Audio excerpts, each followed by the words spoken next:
कभी कभी क्रिकेट में एक सवाल हवा में लटका रहता है जो कि इतना भारी, इतना गर्म होता है कि हर प्रेस कॉन्फ्रेंस, हर ट्वीट, हर मैच के बाद वही सवाल कान फाड़ता है। क्या ये खिलाड़ी सच में अच्छा है या सिर्फ किसी बड़े आदमी की छत्र छाया में खेल रहा है? और इस वक्त भारत की टीम में ये सवाल जिस एक नाम पर सबसे ज्यादा फेंका जा रहा है वो नाम है हर्षित राणा। लगभग 24 साल के तेज गेंदबाज, जिसकी आंखों में आग है, लेकिन जिसके पीछे सोशल मीडिया ने लगा दिया एक दाग है। क्या बोला तूने? जी हाँ, यही शोर हर तरफ मचता है कि हर्षित हैं केकेआर, कोटा और गंभीर के फेवरेट।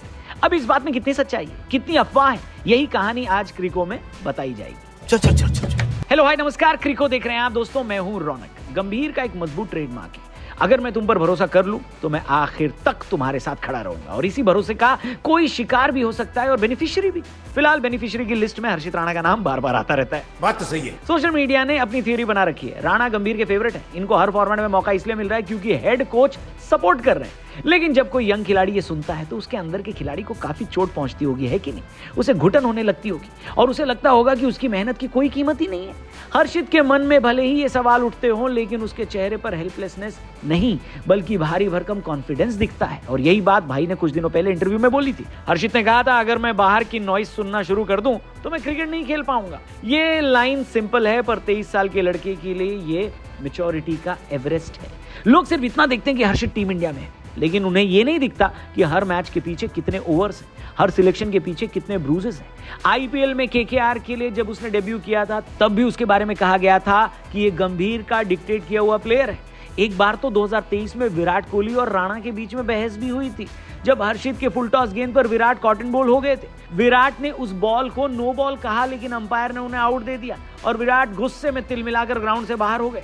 तब लोगों ने कहा कि विराट से जो पंगा लेगा वो गंभीर का फेवरेट बन जाएगा, और देखो अब दुनिया हर्षित को गंभीर का फेवरेट बुलाती है। मतलब क्रेडिट टैलेंट को कम और कोच को ज्यादा दिया जा रहा है, गलत बात है। और सच ये है दोस्तों कि इस लड़के में रॉ एग्रेशन हमेशा से था। उसका रन अप, उसका सीम पोजीशन, उसके सेलिब्रेशन सब बता देते थे कि ये लड़का शोर मचाने नहीं, रोर करने आया है। और ये रोर वो अपनी बॉलिंग से करना चाहता है, न कि अपने नाम के साथ लगे कंट्रोवर्सी से। और फिर आया 2024-25 का ट्रांजिशन ईयर। गंभीर भारत के हेड कोच बने, टीम को नई दिशा दिखाई गई, नया एग्रेशन लाया गया और हर्षित वहीं से स्पॉटलाइट में आ गया। लेकिन स्पॉटलाइट गिफ्ट नहीं होती, ये एक करियर का खतरनाक मोड़ भी है, जहां से या तो इंसान चमक जाता है या खो जाता है। हर्षित ने इस स्पॉटलाइट में अभी कदम रखा है और अभी से सोशल मीडिया उनके पीछे पड़ गया है। मगर साउथ अफ्रीका के खिलाफ वनडे सीरीज में अगर भारत जीता है तो उसमें हर्षित राणा का रोल बहुत इंपॉर्टेंट है। स्पेशली गेम नंबर 1 में उनका रोल बहुत क्रूशियल था, क्योंकि साउथ अफ्रीका के खिलाफ पहले ओडीआई में सिचुएशन दबाव वाली थी। 350 का टारगेट साउथ अफ्रीका चेज कर लेता अगर हर्षित ने शुरुआती विकेट न लिए होते। हर्षित ने रांची वनडे में 3 विकेट निकालकर क्रिकेट दुनिया को टाइम स्टैम्प्स के साथ मैसेज भेज दिया कि सिलेक्शन अगर भरोसे से हुआ है तो जस्टिफिकेशन परफॉर्मेंस से होगा, और हुआ भी वही। साउथ अफ्रीका की बल्लेबाजी हमेशा से इंटिमिडेटिंग रही है, लेकिन राणा ने मीडियम पेस नहीं डाली, उन्होंने पिच पर अपना एटीट्यूड डाला। 3 विकेट, कंट्रोल्ड एग्रेशन और चेहरे पर गजब का कॉन्फिडेंस दिखाकर हर्षित ने हेटर्स को भी अपना फैन बना लिया। उस मैच के बाद जैसे ही प्रेस कॉन्फ्रेंस में हर्षित को भेजा गया, हर पत्रकार के दिमाग में एक ही सवाल था कि क्या गंभीर हर्षित को लेकर बायस्ड है। हर्षित ने सवाल ध्यान से सुना और फिर बिना रुकावट, बिना हेजिटेशन के कहा कि अगर मैं इन बातों पर ध्यान दूं तो क्रिकेट नहीं खेल पाऊंगा। मेरे लिए सिर्फ एक ही चीज मायने रखती है कि मैं मैदान पर क्या करने जा रहा हूं। राणा की ये एक लाइन क्रिकेट की नहीं, जिंदगी की भी फिलॉसफी है दोस्तों।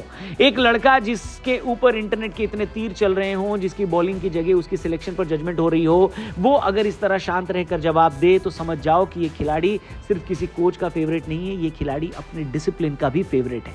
टीम इंडिया के हर ट्रांजिशन के साथ एक इजी पंचिंग बैग भी बनता है, और ये पंचिंग बैग इस समय हर्षित राणा है। पर अगर टीम का सीनियर या कोच किसी खिलाड़ी को बैक करे तो इसमें बुराई क्या है? क्योंकि बैकिंग हर खिलाड़ी के पीछे होती है। जैसे विराट ने भी बैकिंग दी थी सिराज को, रोहित ने बैकिंग दी थी स्काई को, MS धोनी ने बैकिंग दी थी जड्डू भैया को। तो गंभीर के राणा को बैकिंग देने में प्रॉब्लम क्या है? You are a good question. Problem तब है जब परफॉर्मेंस न हो। और हर्षित साउथ अफ्रीका के खिलाफ पहले वनडे में मैच विनिंग गेंदबाजी करते हुए जवाब दे चुके हैं, और अब T20 में भी वही आग, वही जोश डालने की देरी है, क्योंकि आज से शुरू हो जाएगी टीम इंडिया और साउथ अफ्रीका के बीच 5 मैचों की T20 सीरीज। वैसे हर्षित राणा की बाकी फॉर्मेट्स में कंसिस्टेंसी नहीं रही है, ये बात भी सच है। पर एक बात बताइए, भारत के कितने यंग गेंदबाज पहले ही साल में हर फॉर्मेट में कंसिस्टेंट रहे हैं? बताइए जरा। शमी, बुमराह, सिराज, सबको टाइम लगा बॉस, सबको टाइम लगा। टाइम लगना क्रिकेट की सबसे नेचुरल चीज है, पर ट्रोल कल्चर को यह बात समझ नहीं आती। नई गेंद किसी भी तेज गेंदबाज के करियर की सबसे बड़ी परीक्षा होती है और ये लड़का प्रैक्टिस में सिर्फ कोच गौतम गंभीर से बैग्ड नहीं है, वो बैग्ड है दो लीथल दिमागों से। एक है मॉर्ने मॉर्कल और दूसरा अर्शदीप सिंह।